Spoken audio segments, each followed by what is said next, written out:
Since mid-November 2023, the Red Sea has now become a hot spot for escalating tensions as Houthi rebels based in Yemen with backing from Iran have launched numerous attacks on commercial ships.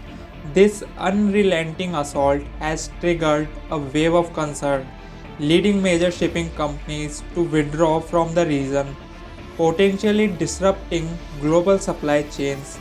The impact of these attacks, coupled with the withdrawal of key players like AP Moller Maersk, is looming large, threatening to increase consumer prices just as the world begins to recover from a period of global inflation. In response to the escalating crisis, the United States has initiated an international security initiative aimed at safeguarding commercial vessels, coupled with targeted strikes on Houthi sites in Yemen.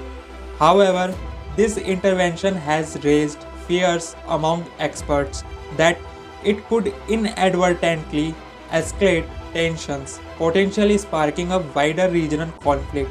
This weekend, American and British warships shot down at least 15 drones in the Red Sea. The Houthis claim that their attacks specifically target ships with Israeli interests in the Red Sea and assert that these assaults will persist until Israel ends its conflict in Gaza. However, experts note that the Houthis' strikes appear indiscriminate, posing a significant challenge given the opacity of the shipping industry, where ownership, operation, crew nationality, and flag of registry often vary. We will continue to prevent all ships of all nationalities heading to Israeli ports from navigating in the Arab and Red Seas until they bring in the food and medicine that our steadfast brothers. As the attacks intensified, major shipping companies, including industry giants like Mediterranean Shipping Company, Maersk, and Hapag-Lloyd, have announced plans to reroute vessels away from the Red Sea and the crucial Suez Canal. This strategic shift in the shipping routes amounts to diverting approximately $200 billion in global trade. 7 of the 10 biggest commercial shipping companies have decided the risk just isn't worth it. Those 7 companies make up 2/3 of the global shipping market. The Houthis' assaults involving drones and missile strikes on cargo ships prompted a coordinated response from US and UK-led forces, conducting airstrikes on Houthis' targets in Yemen. The roots of the conflict trace back to the Houthis' declaration of support for Hamas and their vow to target any ship bound for Israel. This declaration came in the wake of the Israel-Hamas war in early October, marking a significant escalation that has now led to a 5% increase in Houthis' attacks on Red Sea ships between November and December. With a substantial portion of global seaborne trade passing through the Red Sea, the ramifications of this conflict are profound, impacting not only shipping routes but also contributing to a tenfold increase in insurance costs since early December. Because of these Houthi attacks against commercial shipping, is that thousands of ships have had to divert, take longer routes, pay more for insurance, and that gets translated into higher prices for people for everything from fuel to medicine to food. It's disrupting supply.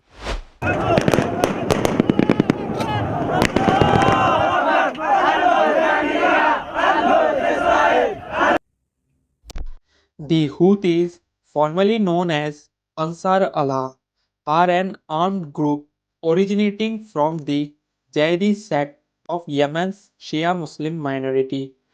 Founded in the 1990s by Hussein al-Houthi, the movement emerged in response to perceived corruption by then President Ali Abdullah Saleh.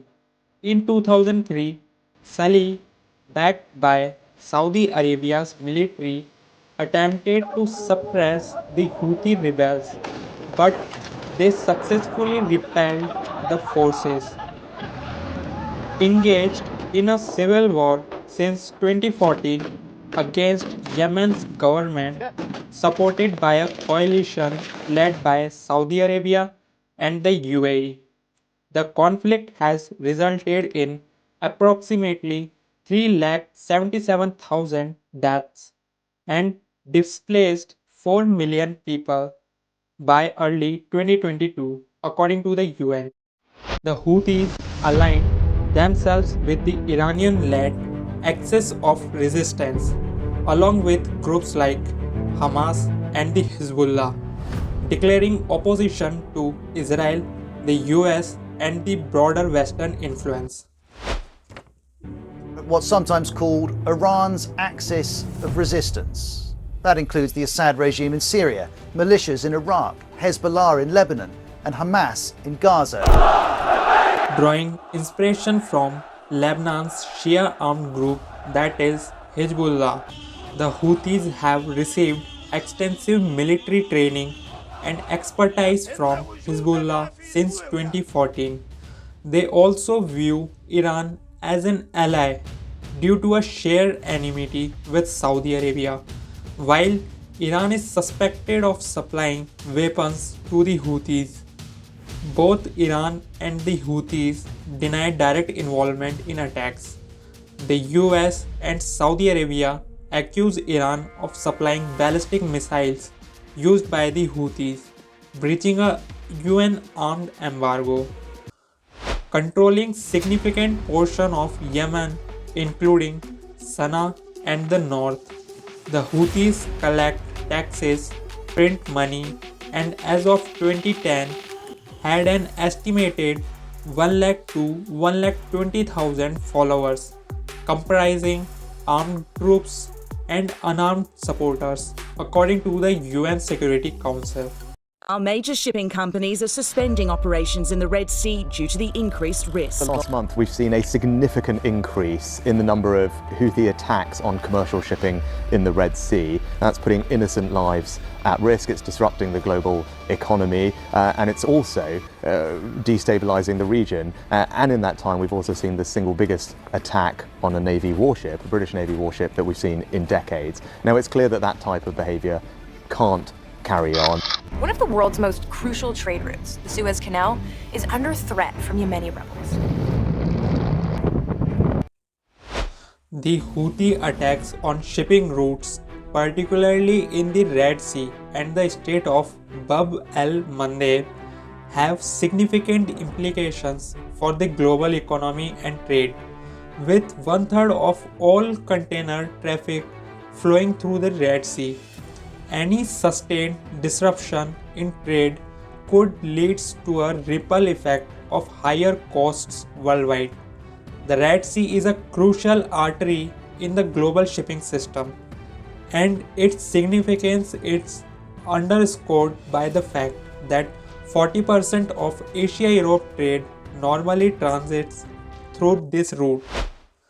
About 12% of all global trade passes through this canal, including 30% of the world's container shipments. We're talking about $1 trillion worth of goods every single year. The attacks have prompted some of the world's largest shipping firms, including Mediterranean Shipping Company and Maersk, to divert vessels away from the Red Sea, opting for a longer route around Africa's Cape of Good Hope. This decision, while avoiding the threat of attacks, adds at least 10 days to shipping times and costs companies millions of dollars. BP, reacting to the deteriorating security situation, has halted all shipments of oil through the Red Sea.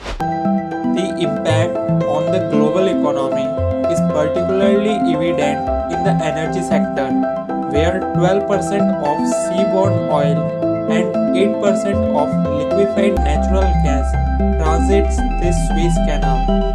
The disruption in this key route has prompted shipping companies to pass down increased expenses to consumers, France CGM, the world's second largest shippers, has recently announced a doubling of rates for shipping from Asia to Europe. About 10% of global oil shipments flow through this canal. Just to give you an idea, in the first half of 2023, that was about 9 million barrels a day. Moreover, the interconnected nature of shipping disruptions from the 2019 attacks in the Strait of Hormuz to the Suez Canal blockage in 2021 highlights the vulnerability of the global supply chain. While these trials have yet to produce major price increases for consumers, especially in the energy market, Europe is likely to feel economic stress sooner than the United States due to its reliance on the Red Sea route connecting to the Suez Canal. In response to Houthi rebel attacks on shipping in the Red Sea, the United States and Britain have initiated military strikes in Yemen. The strikes, which targeted nearly 30 locations using over 150 munitions, were described by US President Joe Biden as a reaction to unprecedented Houthi attacks on commercial ships. The objective is to convey a clear message that such attacks on personnel and threat to freedom of navigation will not be tolerated. The Americans and British were responsible for criminal aggression, which would be answered with attacks on all hostile targets on land and sea. The RAF released video of its jets taking off for Yemen from the British base in Cyprus. The British are trying to distance airstrikes aimed at opening the Red Sea from the war in Gaza. The Pentagon emphasized its commitment to ensuring the safety of the vital Red Sea waterway for international shipping. The strikes were carried out as part of an international naval operation, which was launched in December, involving countries such as the UK, Canada, France, Bahrain, Norway, and Spain. This collective effort aims to protect ships navigating the Red Sea route. Although some shipping companies had hesitated to resume operations due to security concerns, the Houthis, in response to the strikes, declared that all US and British assets are now legitimate targets. The rebels characterized the attacks on Yemen as barbaric and vowed retaliation. Meanwhile, the Saudi-backed internationally recognized government of Yemen placed blame on the Houthis for dragging the country into military confrontation with their actions in the Red Sea. The situation remains dynamic, with ongoing monitoring by the US military emphasizing the goal of ensuring the safety and security of the Red Sea waterway for international shipping and mariners. The international community's joint effort seeks to stabilize the region and discourage further aggression while maintaining a focus on protecting vital maritime routes. So that's all from my side. Please make sure to hit the like button, and for more such insightful geopolitical case studies, please subscribe to our channel. Lastly, have a good day.